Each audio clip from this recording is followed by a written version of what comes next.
Welcome to the Immunological Reviews podcast. My name is Justina Stadanlik, and it's my pleasure to be here at Weill Cornell Medical College speaking with Dr. Carl Nathan.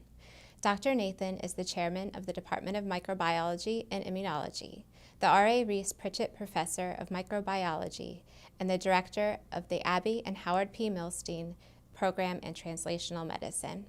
Dr. Nathan is also the guest editor of Volume 264 of Immunological Reviews covering tuberculosis. Dr. Nathan, can you give us a brief overview of your scientific and medical backgrounds? Sure. It's brief, in part because I never did get a PhD.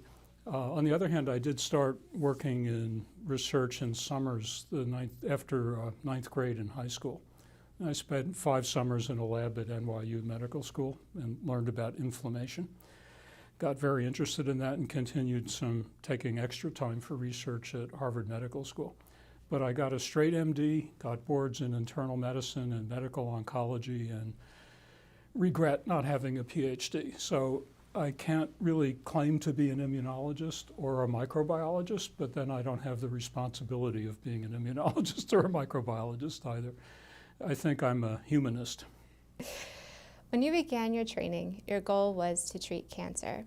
However, your scientific investigations of macrophages led to important discoveries with implications for infectious disease, particularly tuberculosis.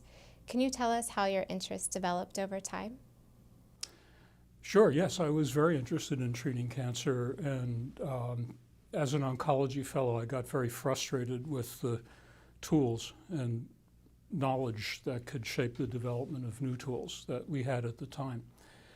I was very impressed with the damage the immune system can inflict on the human body when it thinks a particular location is infected, whether that's true as in an abscess or whether it's apparently not true as in a rheumatoid joint. And it just occurred to me, this is what we need to train on cancer, but we don't know enough how it works. It didn't, I assume the power of the immune system to do things like this didn't evolve to treat cancer because cancer is predominant in people past reproductive age. And on the other hand, it clearly evolved to handle infectious disease. So I thought if we're really going to make progress in understanding the rules and the tools that the immune system follows and uses, we should work in the theater where they evolved. And ideally, facing stresses that would challenge the existence of the human species. So the dialogue between a very successful pathogen and a human, I figured would teach us what we need to know to come back to cancer. So in a sense, my career's been an enormous detour. And fortunately, science is a multi-person relay race, and one only gets the baton briefly anyway. So that's the story. Dr. Nathan, it was my understanding that we have excellent drugs to treat tuberculosis. Why is this disease such a public health problem today? I agree. If you have drug-sensitive tuberculosis and you manage to take your 4 drugs every day, 4 drugs every day for 2 months and 2 of them every day for the next 4 to 6 months or 7 months, and you're cured, you might consider them excellent drugs.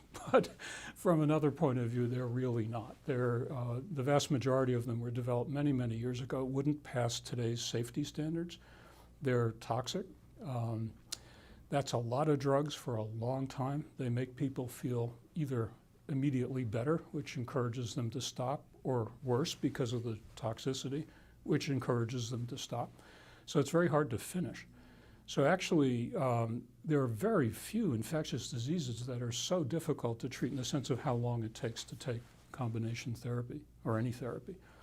And it's just not workable. So I would argue they're not excellent drugs, but they're what we have. Unfortunately, that's rapidly becoming not the case either. We don't have them in the sense that resistance to them is now widespread. Now, that brings you to the second-line drugs. No one would begin to say they're excellent drugs. Many of them are injectable. It's painful. They're toxic. They cause neuropathy, hearing loss, psychosis, many problems. The treatment for drug-resistant TB often extends over 2 years and very often doesn't work. The drugs are very expensive. Most people who need them don't get them. And it's a big stretch to consider them acceptable in any sense. And now we're running out of even those. So we have an enormous problem with drugs.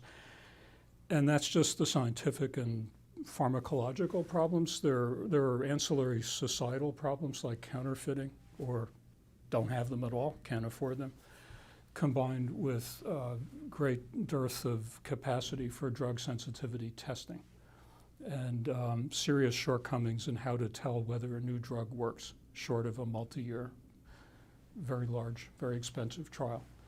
So the drug situation is dire, and ironically, it's been that way a long time, but now the rest of what you might call modern medicine in economically advantaged countries is catching up with the direness of that situation. So TB has paradigmatic lessons, both in the problems and how to solve them, for a much broader problem of running out of antibiotics for bacterial infections across the board. Huge societal problem. The TB problem is compounded by the geometry of how fast TB is spread before people are successfully cured or rendered non-contagious or die if they're not treated. And even having outstanding drugs isn't going to control the problem. It's going to also require a vaccine, and there's a huge problem there as well. Those two things aren't going to be enough either. Basically, diseases like this are best controlled by eliminating poverty, and that's an enormously complicated problem to which scientists and medical people, healthcare people, can best contribute by controlling diseases of poverty because of the interactive nature of poverty and the diseases that are predominant in impoverished situations. They have a ping-pong relationship. But not cooking indoors without ventilation and suffering the damage to the lung that smoke causes, having adequate nutrition, sanitation, potable water, these are all required.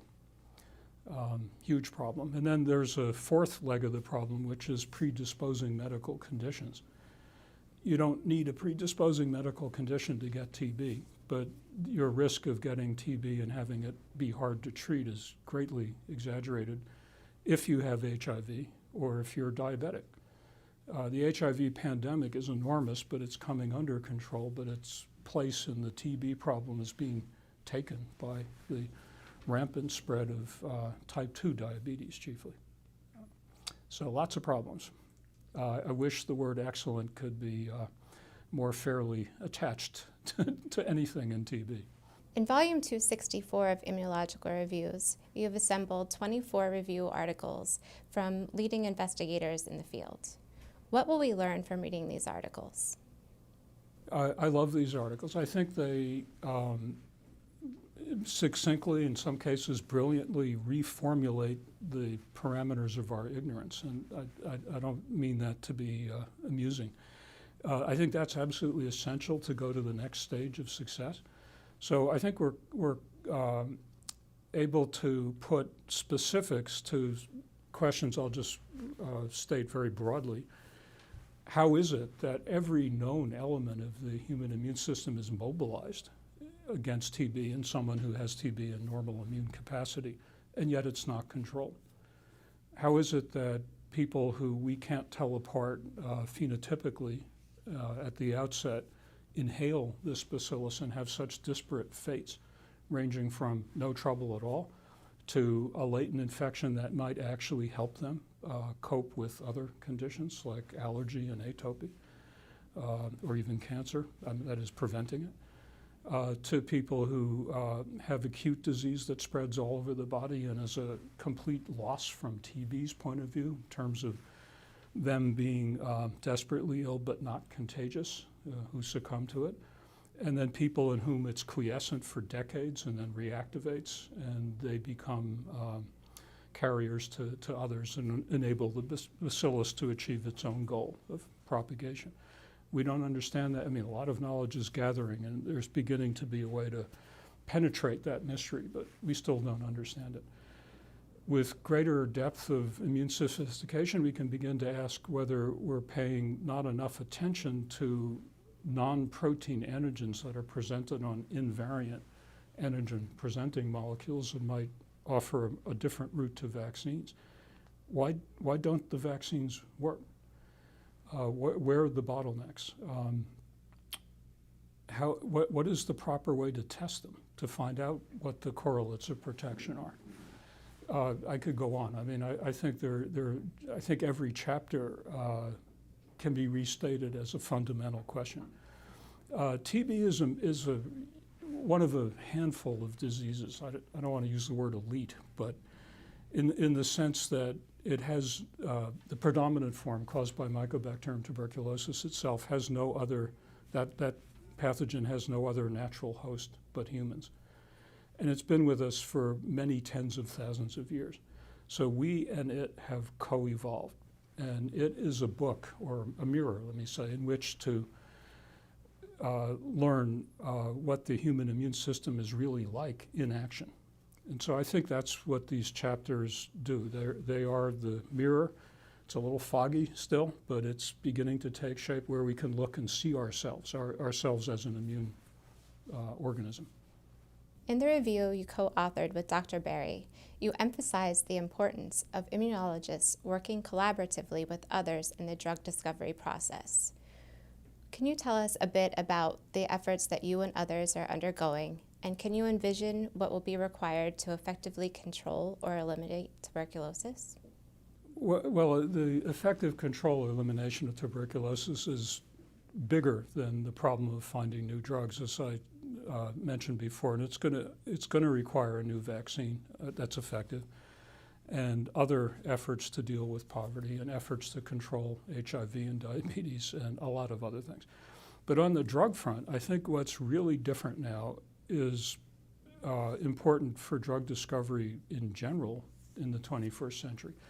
So to oversimplify, but try to make it very concrete, the old system was a linear handoff, typically. An academic working in the academy or moved into the industry but working as a biologist would formulate a hypothesis about pathogenesis and come up with either an idea or some chemical matter that they hoped might be turned into a drug. And then there was a handoff, and this next segment, and it was segmented, there was a barrier, would be to professional drug development people of many types, but bare minimum synthetic chemists, medicinal chemists, pharmacologists, and toxicologists, and they themselves would often work sequentially in a linear fashion. And then, almost always it would fail as it got to clinical testing. Now, the linear path I just described in parallel, there would be another one and another one and another one, because everybody had the same ideas around the same time, and they all worked secretly from each other by the rules of patent protection and industry practice. And so you had a bunch of parallel paths, enormous redundancy of effort, huge amounts of people, time, human resources, and dollar resources falling off the cliff at the end, nobody learning from each other.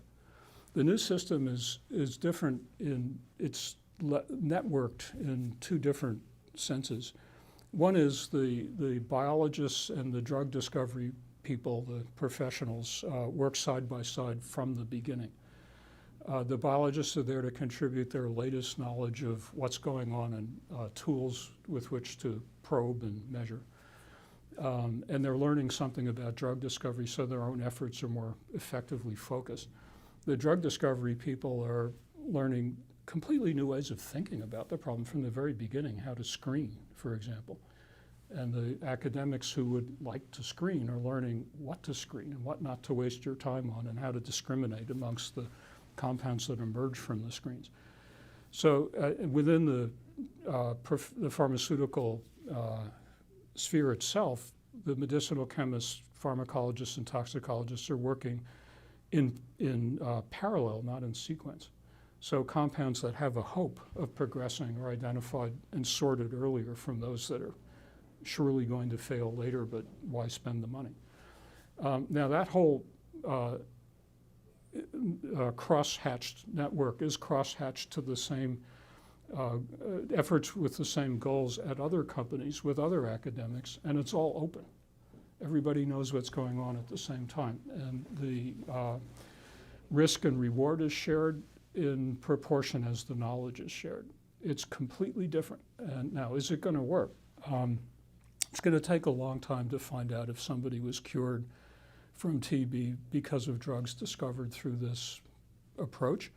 But the approach seems to be working. There are enormous wealth of new chemical material with activity against TB in physiologically relevant states has emerged. And the flow of compounds from one drug company to another to share the studies has reached the many thousands.